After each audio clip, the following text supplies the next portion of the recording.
Saludo muy especial de la Iglesia de Cristo en Colombia para todos ustedes, queridos hermanos.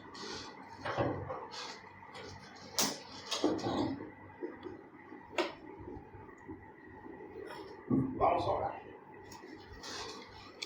Padre Santo, bendícenos, Señor, para poder hablar, Padre Santo, de tu palabra.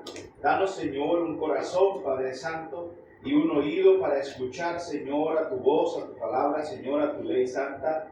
Y que así, Padre Celestial, podamos nosotros, Señor, disfrutar, oh Padre Celestial, de tu ley, que es una bendición para nosotros, Padre. Agradecemos, Señor, por la Iglesia de Cristo aquí, Señor, en el Paraguay, esta congregación que tú has levantado, Señor, como una lámpara encendida, Padre, para dar testimonio de la verdad y del santo evangelio que necesita cada hombre y cada mujer que habita la tierra, Señor, y especialmente este país, Padre Santo, y esta ciudad y nuestro vecindario. Queremos rogarte, Señor, que nos avives y nos ayudes para que así como acabamos de cantar, Señor, como Iglesia de Cristo, podamos ser esa lámpara fiel, encendida, Señor, constantemente, que pueda dar luz a los que habitan en tinieblas. Te queremos agradecer la bendición, Padre Santo. Pedimos la bendición para poder predicar, poder hablar y poder escuchar. Y que tanto el que habla como el que oye, Padre Santo, pueda aprender, ser enseñado, exhortado, animado, Señor, y fortalecido en el Espíritu Santo. En Cristo rogamos y agradecemos las cosas. Amén. Amén. Nuestro Dios, queridos hermanos, es un Dios grande y todopoderoso y nos ha dado la bendición de ser salvados. Nosotros tenemos la bendición. Y esa bendición que Dios nos ha permitido tener es para que nosotros usemos la salvación que disfrutamos para glorificar su nombre y para que otros lleguen al Señor.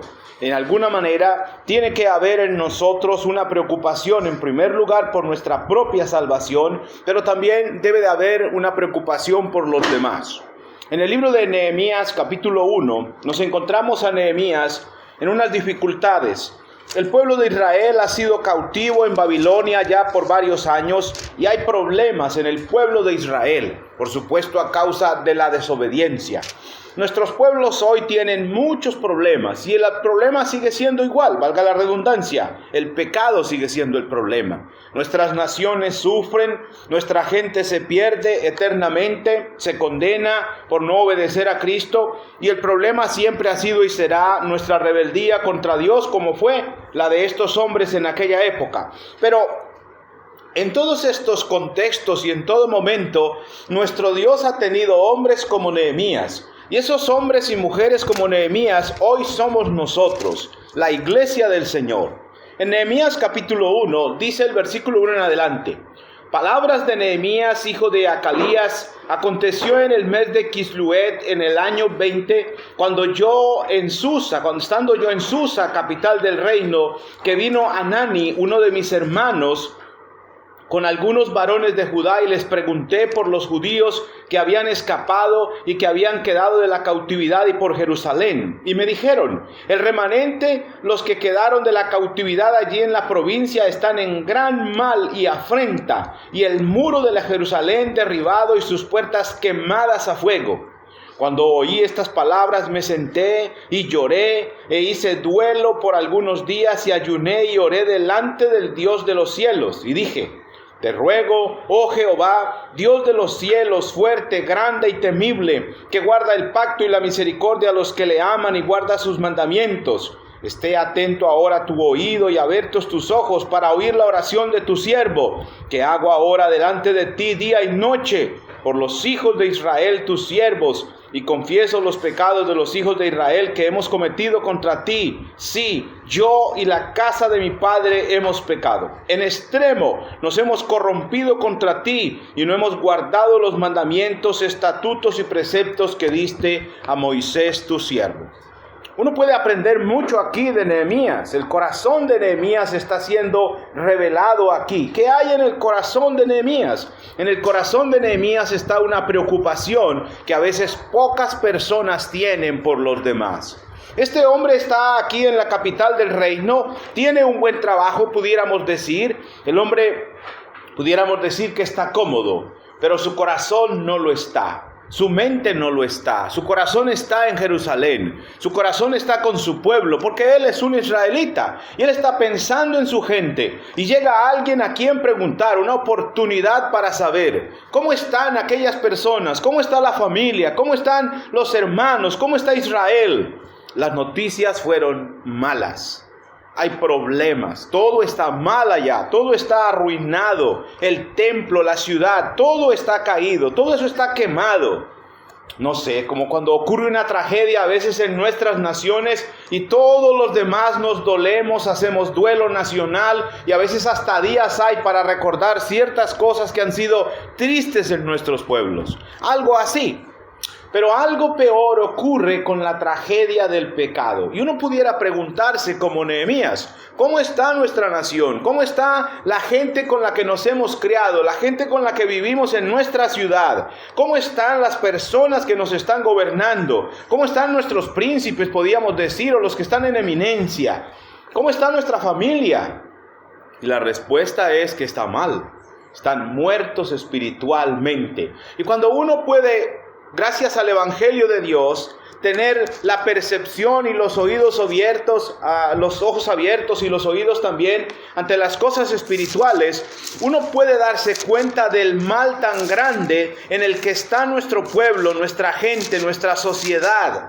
Y podemos ser como Nehemías. Podemos actuar como Nehemías, podemos actuar en oración, por ejemplo, confesando, como está haciendo Nehemías, los pecados de nosotros, los pecados del pueblo paraguayo delante de Dios. Y de seguro que Dios puede actuar en pro, porque Dios actuó aquí. Este hombre se levanta en pro de su pueblo y Dios con él también. Dios lo va a apoyar. Y ustedes saben lo que ocurrió ahí. Hemos hecho talleres y estudios en ese libro de Nehemías. Vamos a leer en el libro de los Hechos, capítulo 26. Libro de los Hechos, capítulo 26. Miren lo que pasa con el apóstol Pablo. En el versículo 15 hasta el 18 vamos a leer. Ya nosotros disfrutamos de grandes bendiciones espirituales, pero nuestro pueblo no, nuestra gente no, nuestra familia no, nuestra nación no. Y tenemos aquí alrededor muchos pueblos que no tienen lo que usted ya tiene. Nehemías tiene cosas que los otros no están viendo. ¿Quién más está preguntando por Israel? ¿A quién más le importa el pueblo de Israel? ¿Cuánta gente había? ¿Cuántos mismos judíos había en Jerusalén? Pero hay un hombre preocupado por su pueblo. A veces se requiere de un solo hombre para cambiar hasta el destino de un pueblo, de una nación, de una casa, de una familia, de una vida. Un solo hombre decidido a hacer algo diferente, decidido a pensar en lo que se necesita como es lo espiritual. Y aquí tenemos al apóstol Pablo. Miren lo que ocurre aquí. Es Hechos 26, vamos a leer desde el 15. Yo entonces dije, ¿quién eres, Señor? Y el Señor dijo, yo soy Jesús a quien tú persigues. Pero levántate y ponte sobre tus pies, porque para esto he aparecido a ti, para ponerte por ministro y testigo de las cosas que has visto y de aquellas en que me apareceré a ti, librándote de tu propio pueblo y de los gentiles a quienes ahora te envío. Y en el versículo 18 hay 5 cosas que Dios quiere que ocurran en la vida de los paraguayos y que Dios quiso que ocurrieran en la vida de los judíos o de los gentiles a quienes Pablo les predicó.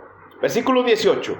Para que abras sus ojos, para que se conviertan de las tinieblas a la luz y de la potestad de Satanás a Dios, para que reciban por la fe que es en mí perdón de pecados y herencia entre los santificados. Eso quiere Dios que la gente tenga. Pero lo primero que quiero que noten es que eso es lo que usted ya tiene. Usted ya tiene eso. Usted ya ha sido bendecido espiritualmente por la predicación del Santo Evangelio y sus ojos ya están abiertos. Usted ya fue convertido o traspasado de las tinieblas a la luz y de la potestad de Satanás en la que estaba antes de su bautismo, antes de venir a Dios. Ahorita usted está bajo la potestad o el poder de Dios en el reino de los cielos, en el cuerpo de Cristo o en la iglesia de Cristo. Además, usted ya recibió por la fe que usted puso en el Evangelio y en Cristo Jesús perdón de pecados, y además tiene herencia entre los santificados, y usted como uno de ellos que ha sido santificado por el poder de Dios, para que sepa, para que pueda algo así como hacer lo que Nehemías está haciendo en su corazón. Él está pensando en cosas espirituales y también está pensando en su pueblo. ¿Cómo está su pueblo? La situación de su pueblo. Y Dios fue, pudiéramos decir, el que puso eso en Nehemías, pero también Dios es el que ha puesto eso en usted. Pero no solamente ha puesto cosas, nociones, ideas, sino cosas reales, realidades. Los ojos suyos están abiertos. Usted sabe, usted entiende, usted puede, por ejemplo, considerar lo que pasará en el día del juicio final, porque usted ya conoce, la Biblia habla del juicio final. Usted no ignora acerca de eso que vendrá. Usted sabe que estaba muerto, pero ya no lo está. Eso ya lo conoce. Usted sabe que Dios le dio vida. Por ejemplo, nosotros hemos leído Efesios 2:1 y en ese pasaje dice: y Él os dio vida a vosotros cuando estabais muertos en vuestros delitos y pecados. Eso ya ocurrió con nuestra vida. Usted ya sabe de dónde le trajo Dios. De la muerte le trajo Dios a la vida y le puso en el reino de los vivos, en el reino de Cristo, donde estamos todos aquellos que hemos sido resucitados de nuestros pecados. Colosenses 2:12 dice: sepultados con Él en el bautismo, en el cual fuisteis también resucitados con Él mediante la fe en el poder de Dios. Colosenses 2:12. Nos sepultamos con Él cuando nos bautizamos. Ya usted sabrá cuántos años hace, 10 años, 20 años, 50 años. El día que usted hizo eso, usted se unió a Cristo Jesús y ese día usted fue resucitado de la muerte en que estaba por culpa de su pecado. Porque muerto estaba, la peor de las muertes tenía usted. La muerte física comparada con la espiritual es algo sin tanto significado. Aunque para nosotros la muerte física puede ser lo peor, pero esa no es la peor. La peor muerte es la espiritual, y de esa le libró el Señor. Ejemplo es el Saulo de Tarso. Saulo de Tarso está igual, muerto en delitos y pecados. Es un rebelde, es un hombre malo, blasfemo, perseguidor, injuriador. Eso lo dice 1 Timoteo capítulo 1. Pero fue recibido a misericordia igual que usted y yo. ¿Y para qué hizo Dios eso con él? Aquí dice, pero levántate y ponte sobre tus pies, porque para esto he aparecido a ti. Versículo 16, estamos en Hechos 26, 16. Levántate y ponte sobre tus pies, porque para esto he aparecido a ti, para ponerte por ministro y testigo de las cosas que has visto y aquellas en que me mostraré a ti. ¿Para qué vino Dios a su vida? ¿Para qué vino Dios a nuestra vida? ¿Para qué tiene Dios la iglesia de Cristo aquí, en este lugar, en este barrio, en esta parte de la ciudad?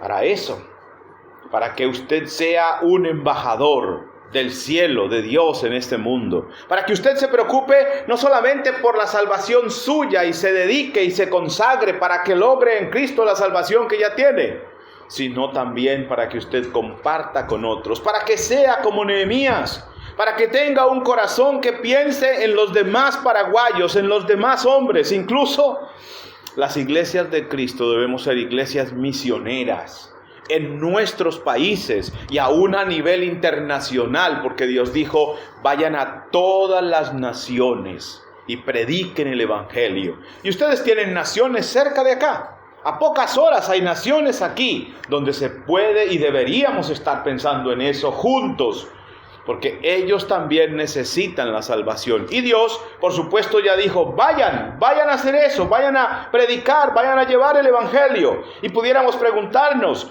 el Nehemías está preguntando: ¿cómo están los judíos? ¿Cómo está Jerusalén? Y usted pudiera preguntarse: ¿cómo están los del Brasil? ¿Cómo están los del Uruguay? ¿Cómo están los de Argentina? ¿Cómo están los de Chile, que son naciones aquí cerca? Y usted sabe cómo están: muertos en delitos y pecados. Tal vez una cosa peor.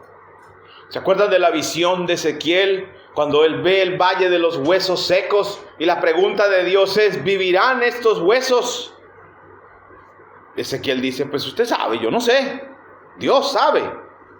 El Señor hizo que esos huesos volvieran a vivir. ¿Vivirán los brasileros eternamente? ¿Tiene usted y yo, tenemos nosotros que ver con que eso pueda ocurrir? De seguro que sí, porque Dios nos ha llamado para ser embajadores, para ser como Nehemías, para preocuparnos por otros hombres, no solamente por nosotros. ¿Vivirán los argentinos? ¿Vivirán los chilenos? ¿Vivirán los uruguayos? Dios sabe, y nosotros también ya no tenemos que decir como Ezequiel, yo no sé. Yo puedo decir que yo sí sé, porque yo tengo cómo ayudar en mi propia nación. Miren lo que dice la Escritura en el libro de Segunda de Timoteo capítulo 1. Segunda de Timoteo capítulo 1, queridos hermanos. Segunda de Timoteo capítulo 1, versículo 8 al 10. Vamos a leer. El apóstol Pablo le está ayudando, enseñando y guiando a Timoteo y le dice, por tanto, estamos en 2 de Timoteo 1:8. Por tanto, no te avergüences de dar testimonio de nuestro Señor ni de mí, preso suyo, sino participa de las aflicciones según el poder de Dios, las aflicciones por el Evangelio, quien nos salvó y llamó con llamamiento santo, no conforme a nuestras obras, sino según el propósito suyo y la gracia que nos fue dada en Cristo Jesús. Eso es lo que usted disfruta hoy, la salvación, el llamamiento santo, y no porque usted haya hecho algo que mereciera su llamado, sino por la misericordia de Dios. Y la misma misericordia que Dios ha tenido de usted en su gracia, la quiere tener de todos aquellos a los cuales usted les pueda llegar con el Evangelio de Cristo. Y el versículo 10 dice, pero que ahora ha sido manifestada por la aparición de nuestro Salvador Jesucristo, el cual quitó la muerte y sacó a la luz la vida y la inmortalidad por el Evangelio. Eso es lo que tenemos, eso es lo que disfrutamos los cristianos, la vida y la inmortalidad, porque el Señor quitó la muerte. Él murió por nosotros ya, para quitar la muerte que había por el pecado. Y así usted ahora disfruta de la vida eterna. Jesús dijo en Juan 10:10, yo he venido para que tengan vida y para que la tengan en abundancia. Y esa es la vida que tenemos ahora los cristianos. Abundante porque es eterna, pero también abundante porque es calidad de vida, una vida provechosa, una vida que produce todo aquello que le agrada a nuestro Dios. El Evangelio es el que hace posible la inmortalidad. Ese es el mensaje que usted le puede llevar al resto de personas que vive cerca de usted o que vive lejos de usted, no importa, ese es el mensaje. Y por eso Pablo le dice a Timoteo, no te avergüences de dar testimonio del Señor Jesús. Y ese es un excelente consejo o mandamiento o enseñanza, porque es uno de los grandes problemas con los que nos podemos encontrar en un mundo ateo, incrédulo. La palabra ateo no necesariamente significa que Dios no existe. La palabra ateo significa sin Dios. Yo vivo sin Dios. A mí no me importa Dios, no me interesa Dios. Eso significa la palabra ateo. Y vivimos en un mundo así. Vivimos en un mundo que dice que cree, pero que con sus hechos niega que cree, que necesita conocer la verdad. El apóstol Pablo vivió en un mundo así. Pero Dios le prometió lo que estábamos leyendo en Hechos. Yo te libraré, yo estaré contigo. Y el mismo Dios que le prometió eso a Pablo, te lo ha dicho a ti y te lo afirma a ti. Yo estaré contigo. No temas, ve, da el testimonio de Jesús. No te avergüences de Jesús. Y no te avergüences del Evangelio. Y el versículo 8 dice, participa de las aflicciones por el Evangelio. ¿Cuáles aflicciones? Puede ser el rechazo de alguien, de la familia quizás. Puede ser el rechazo de los vecinos, de alguna persona en el mundo. Eso se padece y se padece por el Evangelio. Pero el Señor dijo, bienaventurados los que padecen persecución por causa del Evangelio. Es una bienaventuranza eso. Será recompensado aquel que en este mundo o en esta ciudad o donde quiera que esté, sufre algo por causa de la justicia, y el Evangelio es justicia de Dios. Dios quiere abrir los ojos de los hombres en este país con la predicación del Evangelio. Lo que estamos leyendo en Hechos 26, 18. 5 bendiciones ocurren cuando uno predica.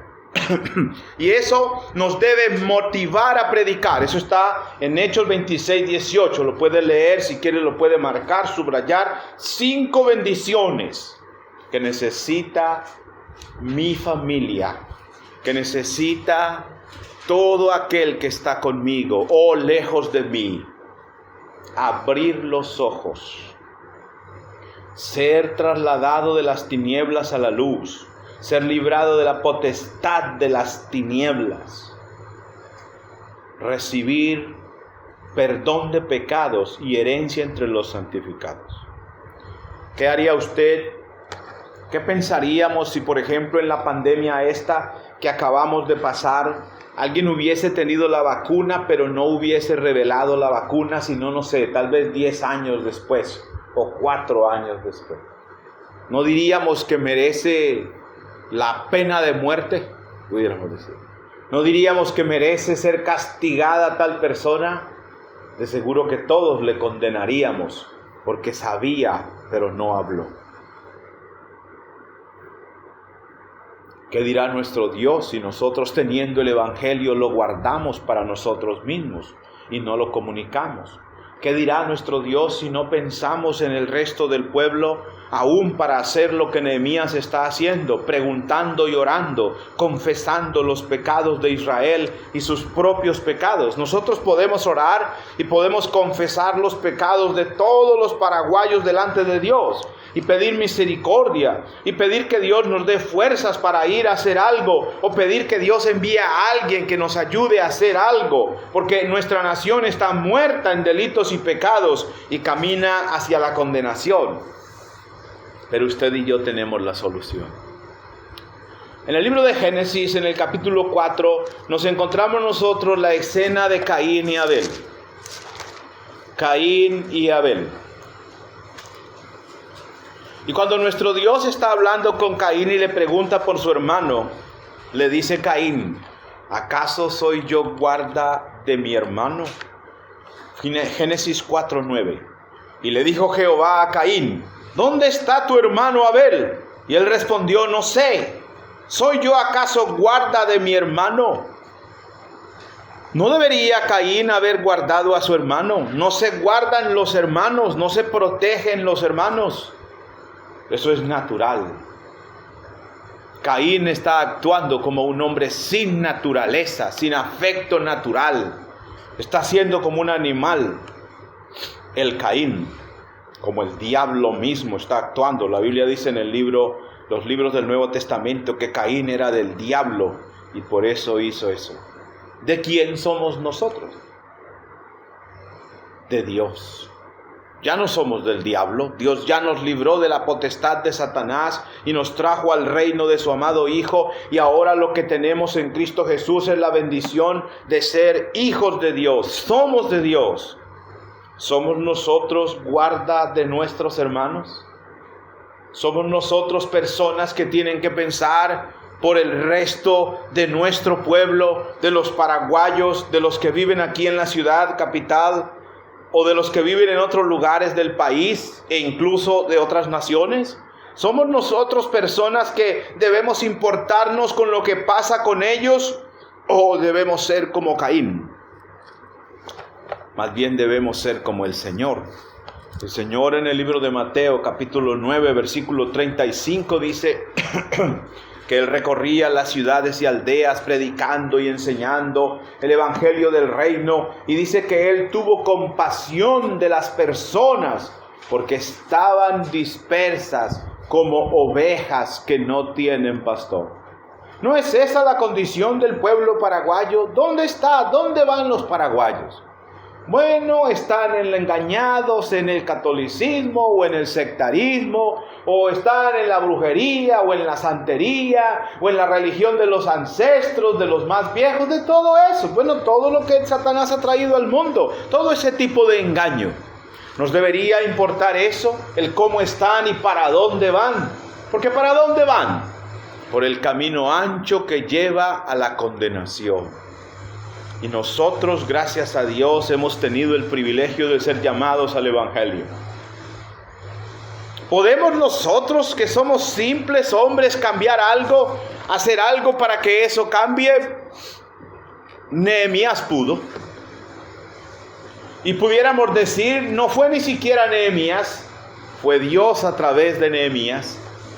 Pero usted puede ser hoy como Nehemías. Usted puede levantarse hoy como lo hizo Nehemías, a clamarle a Dios: Señor, necesitamos de su ayuda aquí en la congregación, en la iglesia. Necesito que me ayude a ser como Nehemías, pudiéramos orar así. O necesito que me ayude a ser como Daniel. O necesito, una dama pudiera decir: Señor, ayúdame a ser como Esther. O ayúdame a ser como quién más. ¿Qué otra mujer hay así valiente como la Débora en el Antiguo Testamento, en la época de los jueces? Ayúdame a hacer algo para cambiar el destino de mi pueblo. Ya me cambiaste mi destino, ya me trajiste salvación y estoy caminando en tu luz. Pero hay millones de mis coterráneos, de mi gente, que están caminando a la condenación. Y si yo disfruto de todo lo que tú das, yo quiero que ellos disfruten de eso. El apóstol Pablo oraba por su nación y decía que él quería que su pueblo fuera salvo, que hasta prefería ser él, perderse él, si pudiera lograr salvar a su pueblo. Uno siempre puede hacer algo por uno, porque el Señor dijo lo siguiente en el libro de Primera de Timoteo, capítulo 4, versículo 16. Miren lo que dice acá, esto es importantísimo. Primera de Timoteo, capítulo 4, versículo 16, dice: ten cuidado de ti mismo y de la doctrina, pues haciendo esto te salvarás a ti mismo y a quienes más, y a los que te oyeren. Y a los que te oyeren. Ahí está la clave. Podemos preocuparnos, podemos ser como Cristo o como Pablo, que al entender pudo dedicarse a la salvación de los hombres. Cristo mismo descendió del cielo para salvar los hombres. Podemos ser como Nehemías, que se preocupó por su pueblo. Y en esa preocupación tiene uno que ser responsable en lo que enseña, como está diciéndole Pablo aquí a Timoteo. Y aquí dice: te salvarás a ti mismo y a los que te oyeren. Tenemos que preocuparnos por ellos, por nosotros y por ellos. Queremos que estén con el Señor. Podemos pensar algo como: Dios ya nos anunció que en el día final, cuando Él venga, todas las naciones serán reunidas delante de Él. Allá estarán todos los paraguayos delante de Dios, a la izquierda o a la derecha. ¿Dónde los quiere ver usted? ¿Dónde quiere estar usted? Yo quiero estar a la derecha, con los colombianos, ¿sí? O los de cualquier nación, con los de todas las naciones. Yo puedo trabajar por ellos, yo puedo esforzarme por ellos. Ellos son duros de corazón, ellos no entienden, ellos están ciegos. Satanás ya ha hecho gran mal en la gente, pero yo tengo el poder de Dios para salvación, que es el Evangelio. Y la prueba de que ese Evangelio es el poder de Dios para salvación es usted. Porque usted también andaba así. Usted también estaba engañado y practicando la maldad. Pero alguien se preocupó por usted. Dios se preocupó por usted. Y Dios lo convirtió ahora a usted en un embajador para que comunique el mensaje de la salvación. ¿Por qué Nehemías está haciendo eso? Pudiéramos preguntar. Nehemías es un israelita. Nehemías sabe quién es Dios. Ahí en la oración lo dice y menciona cosas de Dios. Nehemías sabe que el pueblo está en problemas porque ha pecado contra Dios. Nosotros también. Pero nuestro Dios es misericordioso, compasivo. ¿Por qué hacer algo así? Nehemías también, pudiéramos decir, está pensando en que de Dios vendría una recompensa o la salvación para él. Nehemías, lo que Nehemías hizo, ha sido y seguirá siendo algo que impacta la vida de los líderes de la iglesia. Algo que gusta leer, Hay un librito por ahí que le llaman Pásame otro ladrillo, tal vez lo han leído. Y se trata de eso que Nehemías hizo. Y usted puede hacer algo como eso para construir el pueblo de Dios. Razones por las cuales uno debería preocuparse por los demás. Yo diría que en primer lugar, una de ellas es lo que Dios ha hecho conmigo, para mí. El donde me tiene hoy, disfrutando. En el libro de Efesios 1:3 dice que en Cristo Jesús nosotros ahora tenemos todas las bendiciones espirituales. ¿Se ha puesto usted a contar las bendiciones espirituales que tiene? ¿O ha perdido la percepción de ellas por las cosas terrenales? Ciertamente hay bendiciones terrenales, pero esos son terrenales, aquí se quedarán. Pero el cristiano es heredero y dueño, participa prácticamente, vive en estas cosas, en estas bendiciones en Efesios 1:3. Bendito el Dios y Padre de nuestro Señor Jesucristo, que nos bendijo con toda bendición espiritual en los lugares celestiales en Cristo. ¿No quiere usted que otros tengan eso? No nos vamos a esforzar porque nos va a costar. Nos va a costar que otros las tengan a Cristo para poder darle las bendiciones espirituales que usted disfruta hoy aquí sentadito y mayormente sentado en los lugares celestiales con Cristo. Le tocó morir por usted. A él le tocó sufrir. Al apóstol Pablo, para llevar el evangelio a su propio pueblo, le tocó ser perseguido y huir, porque también lo querían matar. Y terminó muriendo por el evangelio de Dios. Pero ¿a cuántas vidas ha impactado el apóstol Pablo? Hasta nosotros. Pablo es un ejemplo para nosotros. Pero para traernos el evangelio, Pablo mismo tuvo que sufrir. Tenemos que hacernos también partícipes y saber, me va a tocar sufrir. Pero eso también será para la gloria de Dios y la mía y para la salvación. Porque aunque muchos no oyen, sí hay gente que oye. Vamos a el libro de Tito. Razones por las cuales uno debe animarse a servir, a ser como Nehemías, a levantarse en pro de las cosas de Dios, a pensar en la iglesia del Señor. Y a veces uno ve la iglesia y la iglesia está tal vez como Jerusalén, con el muro caído, quemado, y la ciudad, como que ni se ve la ciudad. Y usted ve los hermanos a veces y los hermanos ni aparecen. ¿Dónde están los hermanos? No están. ¿Dónde están los hermanos en las reuniones? No vienen. ¿Dónde están los hermanos en las cosas de la iglesia? No hay nadie. A nadie le interesa lo de la iglesia. A nadie le interesaban los muros de Jerusalén. Caídos están y así se van a quedar. ¿Quién los va a levantar? Nadie los va a levantar. Y así a veces estamos en la iglesia, hermanos. Y uno lo ve, uno habla, y la iglesia, no nos falta esto. ¿Están predicando? Nada. ¿Están evangelizando? No, nadie evangeliza aquí. ¿Están orando? Menos. Orar es tedioso. ¿Dónde se va a arrodillar uno? A adorar, a orar. Duele la rodilla.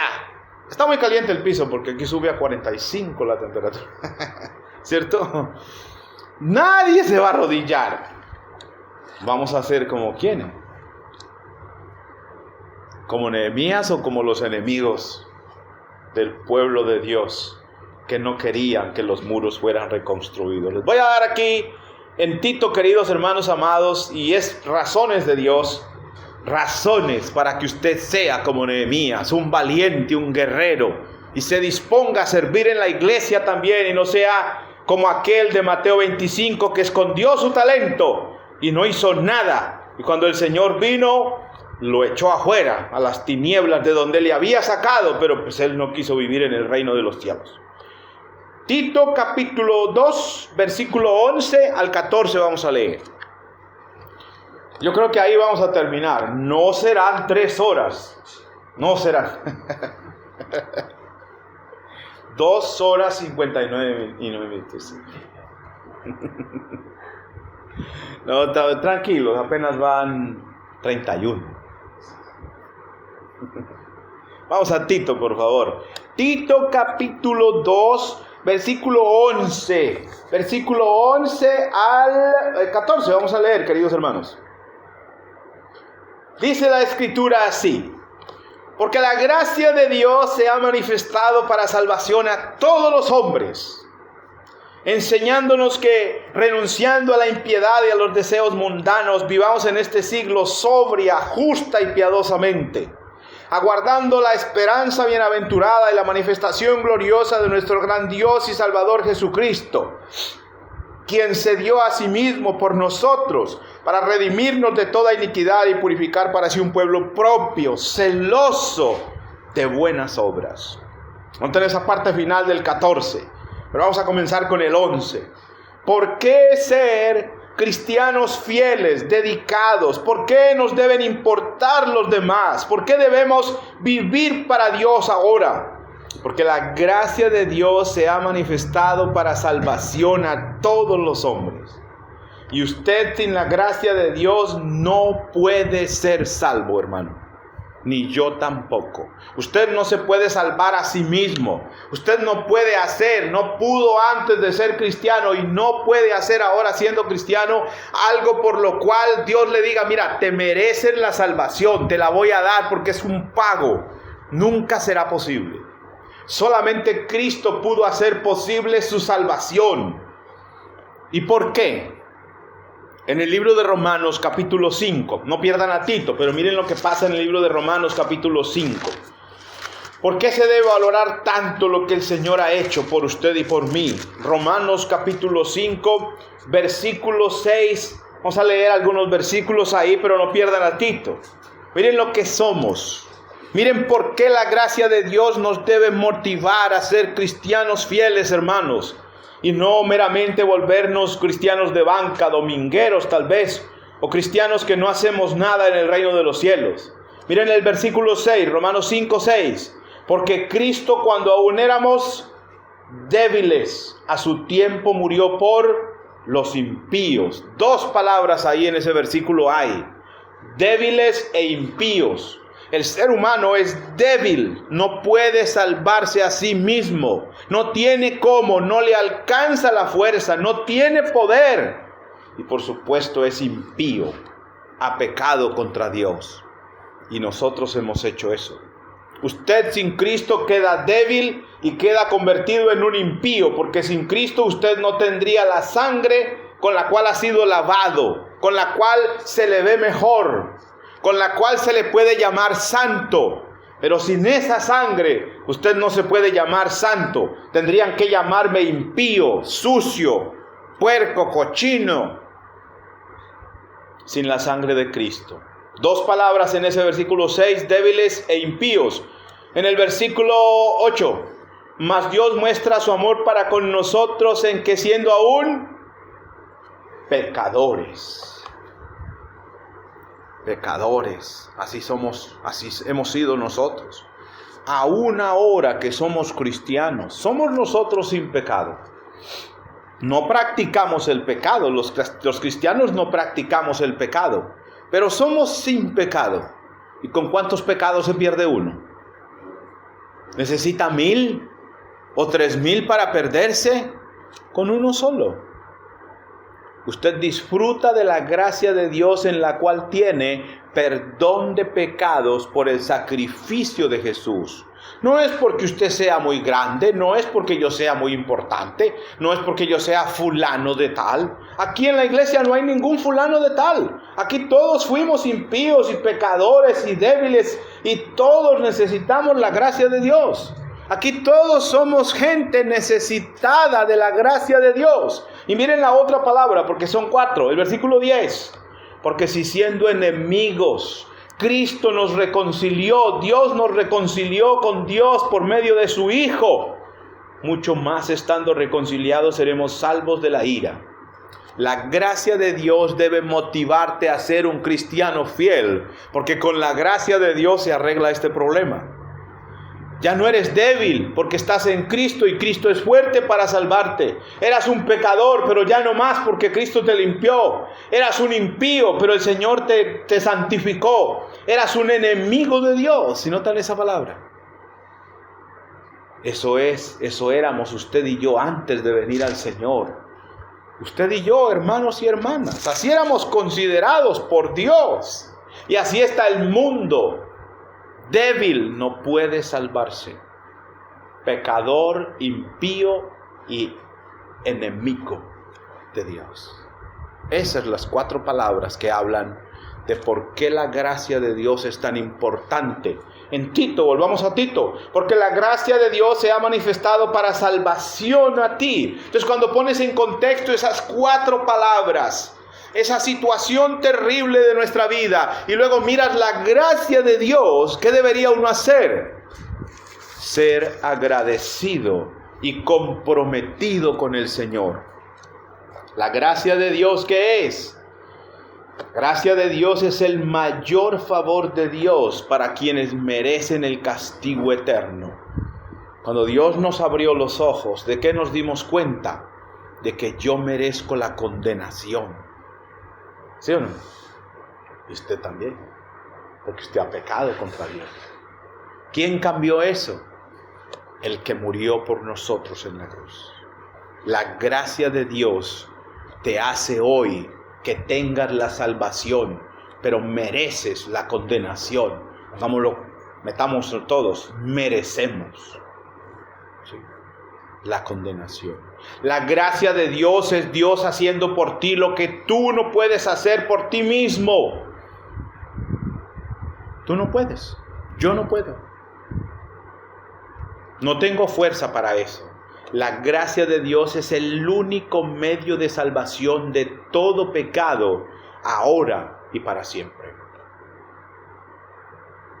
La gracia de Dios apareció en Cristo hace unos 2000 años, pudiéramos decir. Se hizo patente. Por supuesto, en el Antiguo Testamento Dios otorgó su gracia también para perdonar a muchas personas. Cristo es la fuente de esa gracia. Esa gracia está disponible para todos los paraguayos y todos en el mundo. Pero la gracia de Dios es condicional. Miren el versículo 12. La gracia de Dios es condicional, enseñándonos que renunciando a la impiedad y a los deseos mundanos, vivamos en este siglo sobria, justa y piadosamente. Tiene que haber obediencia para ser salvos. Tiene que haber obediencia. La gracia de Dios está disponible para todos. Y nosotros somos los que hoy le decimos a la gente, puede ser salvo. La gracia de Dios es la razón por la cual vivir la vida cristiana, por la cual esforzarnos por ser cristianos. La gracia de Dios nos proporciona fuerza cada día para vivir como Dios quiere que vivamos. La primera razón para que usted se anime a ser un cristiano verdadero es la gracia de Dios. La segunda está en el versículo 12. La mejor vida en la tierra. La vida más excelente, la vida cristiana. La vida con Cristo, la vida en el Señor. La vida que se vive libre de la esclavitud del pecado. El mundo cree que tiene la mejor vida, dedicado al materialismo, dedicado a la inmoralidad y a los placeres de la vida. Pero la Biblia dice, el que siembra para la carne, de ahí segará corrupción y muerte. Y la Biblia dice, los que viven según la carne no pueden agradar a Dios. Y la Biblia dice que aún las riquezas son engañosas, en la parábola del sembrador. Y a veces a los cristianos lo material nos deslumbra y nos ocupamos más de lo terrenal, menos de lo espiritual. Nos ocupamos más en nuestra carrera, nuestros estudios, nuestro nombre, nuestro renombre, nuestro dinero, nuestra casa, todo lo nuestro. Y no es que no podamos hacer eso. Lo que no debemos hacer es cambiar el reino de los cielos por eso. ¿Puede ser doctor? Claro, puede ser doctor. ¿Puede ser abogado? Claro que sí. ¿Puede ser médico? Por supuesto. ¿Puede ser político también? Tal vez más complicado, pero puede ser. ¿Puede ser, no sé, veterinario? Sí puede ser veterinario. Puedes estudiar esto, pues estudia lo que quieras. Puedes hacerlo. Pero no pongas eso por encima del reino de los cielos. No dejes de servir en la iglesia. No dejes de usar tus talentos para Dios. Porque lo primero debe ser el reino de los cielos. La carrera, el resto, ese es el resto. Eso va en segundo lugar. Pero Dios va primero. Y a veces los cristianos andamos por ahí coqueteándole al mundo y dejándonos engañar. Cristo nos da la mejor vida porque nos abre los ojos y nos enseña que hay que vivir de una manera que produzca, que vaya a resultar en la vida eterna. En el libro de Primera de Pedro, capítulo 1, versículos 18 y 19, la Escritura dice, libro de Primera de Pedro, capítulo 1, versículos 18 y 19. Miren lo que dice allí, por favor, acompáñenme a buscar, a leer. Dice el Señor, es Primera de Pedro 1, 18 y 19. Miren, sabiendo que fuisteis rescatados de vuestra vana manera de vivir, la cual recibisteis de vuestros padres, no con cosas corruptibles como oro o plata, sino con la sangre preciosa de Cristo, como de un cordero sin mancha y sin contaminación. Puede leer el 20 también. Que vivíamos como una vana manera de vivir. ¿Cómo vive el mundo?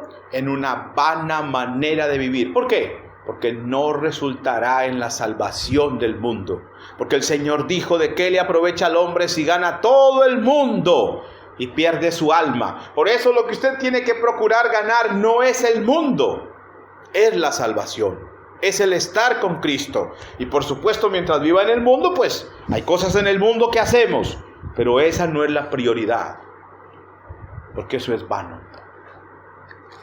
Dios te libró de eso. Ahí dice sabiendo. ¿Lo sabe usted o lo ignora? Cristo nos da la mejor vida. Juan 10:10. El ladrón no vino sino para matar, robar y destruir. ¿Qué hay en el mundo? Robo, muerte y destrucción. Eso hay en el mundo. Ese es el diablo. Para eso vino. A eso está ahí. Y eso es lo que hace. Y eso es lo que tenemos en nuestros pueblos. Robar, matar y destruir. Y recuerden que hay que tomar en cuenta la muerte espiritual.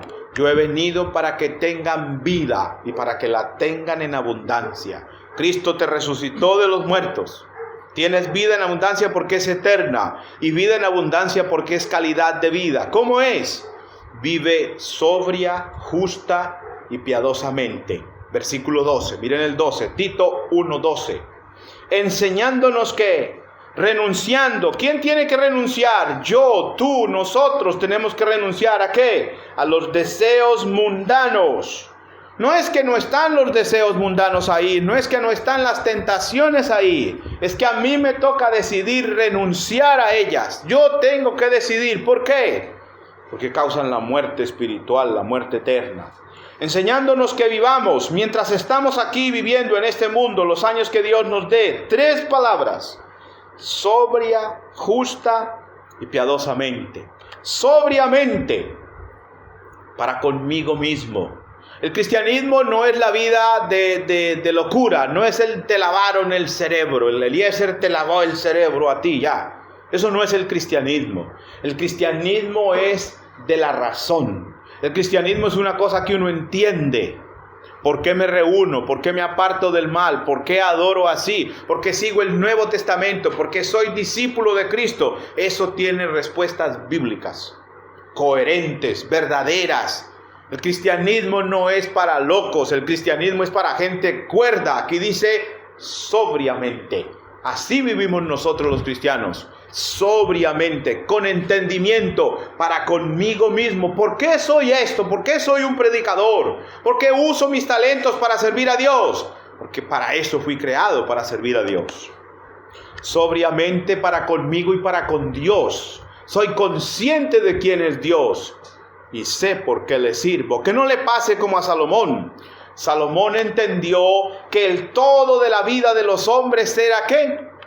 Guardar los mandamientos de Dios. Teme a Dios y guarda sus mandamientos. Pero ¿cuándo dijo eso él? El hombre más sabio del mundo. ¿Cuándo lo dijo? Cuando prácticamente era tarde. Cuando ya había vivido como un hombre que no tenía conocimiento de Dios. Porque se dedicó hasta la idolatría, se dedicó. Y llega diciendo por allá, ya cuando uno está así: hermanos, hay que serle fiel a Dios ahora. ¿Y tú qué? Pues ojalá pueda ser salvo. El Señor es muy misericordioso. Pero imagínese usted uno bien viejo ya para venir siendo cristiano. Hermanos, yo comprendo ahora que lo que tenía que hacer era servirle a Dios. Te lo predicamos como 100,000 veces, vale. Pero tú si eres terco. Me sonó muy venezolano, ¿cierto? Bueno, amamos a todos los venezolanos, por supuesto, y oramos por ellos, porque ellos, también hay un gran pueblo de Dios allá. Tenemos la mejor vida. La otra palabra, ¿cuál es la otra palabra? Justamente. ¿Cómo debe vivir usted y yo? Practicando la justicia. Nosotros tenemos la justicia del Evangelio, Romanos 1, 16 y 17. Y usted debe practicar la justicia. Usted debe ser un hombre honesto, correcto, en su vida, en su casa, en su trabajo, con su esposa. Recuerde, ¿cómo hay que tratar a la esposa? Como a vaso más frágil. ¿Qué hay que hacer con el esposo? Hay que respetarlo, dice la Biblia. Hay que vivir justamente.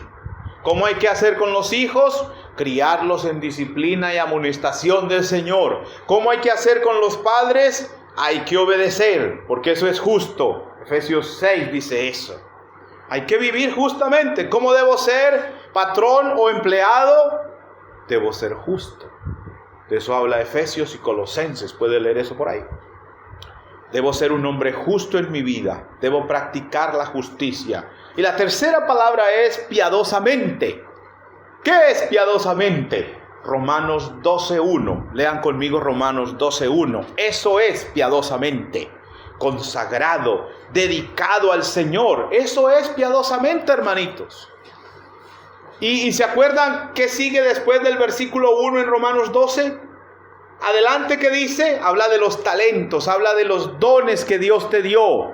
¿Cómo puedes agradar a Dios? ¿Cómo puedes ser piadoso? Dedícate a servirle a Dios. Usa tus talentos. Romanos 12:1 dice: os ruego por las misericordias de Dios que presentéis vuestros cuerpos en sacrificio vivo, santo, agradable a Dios. ¿Qué es vuestro culto? Racional. Es el culto de la razón, del entendimiento. Yo sé por qué vivo como vivo. Es un culto racional. El culto que se practicaba en el Antiguo Testamento era irracional. Los animales no pueden decidir ofrecerse. Ellos eran ofrecidos. ¿Sí? Ellos los llevaban y los mataban. El judío traía su ofrenda, pero el pobre animal no pedía: ¿para dónde me llevas? Me vas a matar, ¿cierto? El animal no puede decir eso. Te llevan y te matan y punto, te sacrifican. Hoy día el sacrificio es que usted es capaz de pensar y decir: yo puedo hacer esto para la gloria de Dios. Yo voy a vivir apartado del mal y consagrado a Él. Voy a vivir piadosamente. Voy a vivir como un hijo de Dios en este mundo de tinieblas. Pero yo entiendo por qué lo hago. ¿Por qué? Porque soy hijo de Dios. ¿Por qué? Porque amo a Dios. Porque quiero estar con Dios. Pero no solamente en el cielo. Aquí quiero estar con Dios. Aquí en el Paraguay, en Asunción, yo vivo con Dios. Como Enoc. Y caminó Enoc 365 años por fe. Dice el libro de Génesis y dice el libro de Hebreos 11. Por fe caminó así. ¿Cuántos años? 365 años. ¿Se puede ser cristiano fiel en medio de un mundo perverso? Sí, él lo fue. Y todo ese mundo se perdió en el diluvio de Noé. Esa es la segunda razón, la mejor vida en la tierra. La tercera razón está en el versículo 13. Tito, volvamos a Tito 2:13. Tito 2:13 dice: aguardando la esperanza bienaventurada y la manifestación gloriosa de nuestro gran Dios y Salvador Jesucristo. ¿Qué hacemos mientras vivimos sobria, justa y piadosamente? Esperar. ¿Esperar a quién? ¿Qué dice ahí? No a cualquier persona. No estamos esperando, no me están esperando a mí. No, estamos esperando, miren aquí dice, a nuestro gran Dios y Salvador Jesucristo. No estamos esperando a cualquier rey. No estamos esperando a un Dios de papel o de barro o de bronce colgado en una pared. Eso no se mueve. Estamos esperando al Dios vivo. Estamos esperando al que murió fue sepultado y resucitó y tiene en su mano, dice Apocalipsis, las llaves de la muerte y del Hades. A ese estamos esperando. Estamos esperando al que nos amó tanto para dar su vida por nosotros. Y miren cómo dice el versículo 13 comenzando, aguardando la esperanza bienaventurada. ¿De quién es esa esperanza bienaventurada? Suya. Es usted el que la tiene. ¿Y qué clase de esperanza es? Bienaventurada, bendita, feliz, favorecida, gloriosa, maravillosa. Eso es la palabra bienaventurado. Usted es bienaventurado por estar dedicado a Cristo. ¿Y por qué te dedicas? Estoy esperando que venga Él. Él vendrá otra vez. Y por eso vivo así. ¿Y a quién estás esperando? Pero tú estás loco. No, no estoy loco. Estoy esperando al Hijo de Dios. Gran Dios es y Salvador. Nosotros necesitamos un Salvador, pero no un Salvador cualquiera. Necesitamos uno que sea capaz de salvar. Miren lo que dice, no pierdan a Tito, pero miren Hebreos capítulo 9. Hebreos capítulo 9, versículo 27 y 28. Hebreos 9, 27 y 28. Y de la manera que está establecido para los hombres que mueran una sola vez y después de esto el juicio, así también Cristo fue ofrecido una sola vez para llevar los pecados de muchos y aparecerá por segunda vez. Miren la parte final, sin relación con el pecado, para salvar a los que le esperan. ¿Quiénes le esperan? Nosotros lo esperamos. Usted lo tiene que esperar. Yo que soy cristiano, estoy esperando que venga. Y usted que es cristiano, estamos esperando que venga el Señor. Esa es la tercera razón para que usted se anime a ser un cristiano fiel. Y la cuarta está en el versículo 14. Tito capítulo 2, versículo 14. Miren esta. Quien se dio a sí mismo por nosotros, para redimirnos de toda iniquidad y purificar para sí un pueblo propio, celoso de buenas obras. Cristo se dio Él mismo por usted. Estamos hablando de Dios. Dios pudo haber creado, no sé, millones de ángeles y matar cada año 3 o 4 millones de ellos. ¿Sí? ¿Y eso para qué? Para salvar a los humanos. O haber hecho, no sé, muchos animales o más animales de los que se sacrificaron en el Antiguo Testamento. Y matar otro poco de animales. Él es Dios, puede hacer lo que quiera, pero Él no mandó a nadie más a hacer esto. Vino Él. Aquí no es como cuando uno pide un favor, pero ni le dan la cara. Sino, dígale que bueno, pásenle eso. Y que no vuelva. Eso no hizo Dios. Él vino. Y el que Él haya venido le da valor a usted. Porque ¿quién más va a venir a salvarlo a usted? ¿Quién más ha preguntado por su salvación? Fíjense en una cosa curiosa. Cuando uno anda por ahí y se encuentra con alguien, ¿y cómo estás? ¿Por qué le están preguntando? Le están preguntando si le duele la cabeza, si tiene problemas de páncreas o de hígado, si tiene hígado graso, si tiene problemas de colesterol, si las arterias están tapadas. Pero no te están diciendo, ¿y espiritualmente cómo estás? ¿Estás bien con Dios? ¿Alguna vez le han preguntado eso? ¿Usted está bien con Dios? Si se muere hoy, ¿usted está seguro que va a ir al reino de los cielos? Nadie pregunta por su alma, porque a nadie le importa el destino eterno de usted. A nadie le importa. Y más bien la gente se enoja cuando uno es cristiano. Dice, este está loco, este torció la familia, este dañó a todos. Mejor que fuera un borracho este. Mejor que fuera un santero o un brujo. Ese es el mundo. Y a veces hasta la misma familia de uno que también es bien endiablada.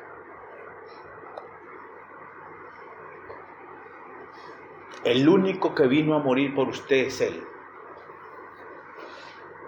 Yo tampoco voy a morir por ustedes. Y ustedes tampoco lo van a hacer por mí. Yo no puedo. Ustedes tampoco pueden morir por mí. Pudiera, el Romanos capítulo 5 dice, pudiera ser que alguno osara morir por el bueno. Pudiera. Hay como una leve posibilidad ahí, un pequeño porcentaje. Pero Dios muestra su amor para con nosotros en que siendo aún pecadores, Cristo murió por usted. ¿Quién más va a morir por usted? Nadie lo va a hacer. Recuerde que usted no merece la salvación, ni yo tampoco. No es que yo la merezca y ustedes sí, yo tampoco. ¿Quién más va a morir por Eliezer? ¿Hay alguno aquí que se sacrifique por Eliezer? ¿Saben una cosa? A veces no queremos ni saber los pecados de los demás. Ni me cuente. Que yo fui. Ya te perdonaron, deja eso allá. No quiero ni saber tu pasado. No me interesa tu pasado. Y hasta el mismo Dios dice, y no me acordaré de tus pecados. Bien feos para uno estarse acordando de eso. Uno no quiere saber eso. Por lo regular de eso no es lo que más hablamos. ¿Y tú qué eras cuando no eras cristiano? Yo era asesino. Y ya te convertiste de verdad porque me da susto andar contigo. ¿Se imaginan eso? No, yo era violador. ¿Qué diría uno? No sé, cualquier cosa. Ay. Y ese Eliezer, ¿qué me trae a la casa? Nadie morirá por ti. Cristo sí. Él mismo no mandó a un ángel. Él vino a morir por ti. Eso te debe motivar a ser fiel cristiano y cristiana, a dar tu vida por Él. Él dio la vida por un pecador, por un miserable como tú. ¿Se acuerdan de la iglesia, una de las iglesias de Asia, cuando el Señor les habla y les dice, tú dices que soy rico y que me he enriquecido en todo? ¿Y qué le dice el Señor? Y no sabes que tú eres un pobre, miserable, ciego y desnudo. Eso es uno sin Cristo, hermano. ¿Quién quiere morir por un pobre, miserable, ciego y desnudo? Nosotros no lo haríamos, hermano. ¿Es capaz usted, por ejemplo, aquí cuando la policía agarra a un ladrón y dice, que me metan a mí, yo pago por él? Oiga, que pago por él no, que lo claven allá 20 años y que no salga. ¿Sí o no? Mató, violó, que lo violen en la cárcel. Lo violaron en la cárcel, se la tenía merecida. ¿Sí o no que así somos? ¿Vamos a ir a pagar la cárcel por él a que nos violen a nosotros? No. Hasta allá tampoco. De pronto le predico por teléfono, pero allá no voy. Cristo fue capaz de venir a morir por el violador, por el adúltero. ¿Cómo era usted? No me cuente. Pero ¿cómo era usted? Dios quiso morir por usted.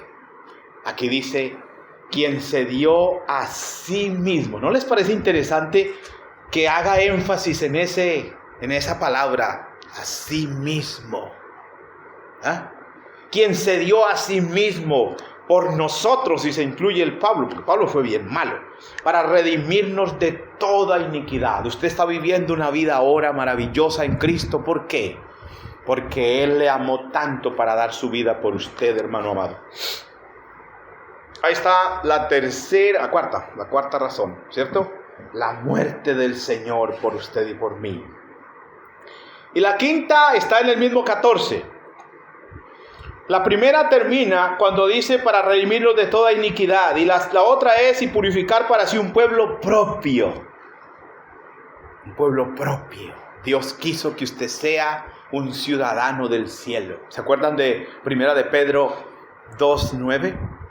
Que somos los cristianos, nación santa, pueblo adquirido por Dios, real sacerdocio. ¿Cierto? ¿Saben que uno en las naciones anda por ahí y a veces no lo aceptan a uno? ¿Qué están haciendo con los migrantes de Estados Unidos? Hay que deportarlos a todos. ¿Sí? Hay países donde usted no puede entrar, o si entra, pague tanto para darle derecho a que esté aquí. ¿Y usted cómo entró a la nación de los cielos? Cristo pagó por usted y aquí no necesita visa. No tiene 90 días y luego para afuera con usted, ilegal. En el reino de los cielos usted vive en la nación más grande y maravillosa del mundo. Y no le cobran impuestos tampoco. En la iglesia del Señor no. Dios quiso que usted sea su propio pueblo. Y ustedes saben que en los mismos pueblos a veces tenemos barreras raciales. ¿Y esos de dónde son? Esos son los del norte, allá ni vamos. Y los de allá al sur, tampoco vamos. Y más bien vamos a hacer una guerra, a ver, matemos a ese pueblo. Eso pasa en los pueblos. ¿Usted de dónde es? Es un extranjero, sí. ¿Y cómo es en la iglesia? Ya no hay extranjeros ni advenedices. En la casa de Dios, en la familia de Dios. La razón número 5 es que el Señor quiso que usted sea su pueblo. La número 6 está ahí también. Celoso de buenas obras. Dios, ¿para qué hizo todo lo que estamos diciendo, estas razones? Para que usted sea un pueblo de Él, celoso de buenas obras. En Efesios 2:10 la Escritura dice que somos hechura suya, creados en Cristo Jesús para buenas obras. Dedíquese a esa vida cristiana maravillosa y dedíquese a servirle a Dios con todo el corazón, porque tiene el privilegio más grande de servir a Dios. Ahí están las razones para que usted sea como Nehemías o como Pablo, como Cristo, un hijo de Dios, una hija de Dios. Y finalmente, si hay alguno aquí que no ha obedecido el santo evangelio, que no disfruta de estas bendiciones, hoy es el día para que lo haga. Hoy usted puede entender de más que ha oído, y si no lo puede oír hoy, que Jesús es el Hijo de Dios, el que murió por usted. Y que usted necesita a Jesús. Juan 8:24 dice, si no creéis que yo soy, en vuestros pecados moriréis. Hay que creer en el Señor. También hoy usted puede arrepentirse de sus pecados. Lucas 13:3 o Hechos 17:30. Hay que arrepentirse, es mandamiento de Dios. Eso es cambiar la vida, dejar de vivir para el mundo, para el pecado, comenzar a vivir para Dios. También puede y necesita confesar a Jesús delante de los hombres. Mateo 10:32. Que me confiese delante de los hombres, yo le confesaré delante de mi Padre, dice Jesús. Además de eso se requiere el bautismo. Marcos 16:16.